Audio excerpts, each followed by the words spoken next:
على بركة الله تم افتتاح مشروع مجسر طوبشي. هذا المشروع المهم حقيقة بتصميمه، بحركة التي سوف توفر لكل سالكي هذا الطريق. هذا المشروع من ضمن حزمة ال 16 مشروع التي بدأتها الوزارة في مشروع فك الاختناقات المرورية في بغداد. 11 مشروع لحد الآن تم إنجازها وافتتاحها.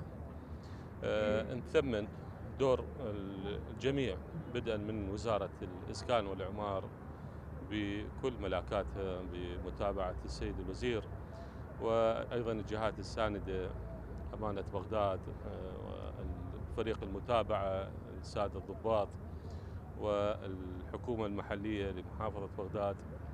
وأيضا نثمن عمل الشركة المنفذة اللي كان عمل متقن بهذه الكيفية، بهذه الطرق الحديثة في التنفيذ.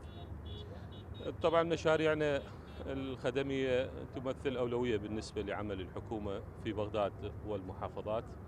وزارة الإسكان والإعمار تعمل بكل جد في عدة مسارات: إكمال المشاريع المتلكئة، وكذلك تنفيذ المشاريع الجديدة في مختلف قطاعات البلدية ومياه الصرف الصحي والمياه الصالحة للشرب، وباقي المشاريع خصوصا مشاريع الإسكان والمدن وتوفير الأراضي.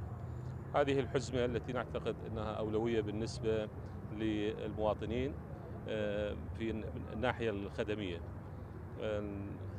نشكر أهالي بغداد أيضا تحملوا التعب والمعاناة في التنفيذ، وصبروا على الأخوة في الفرق الفنية طيلة فترة المشروع.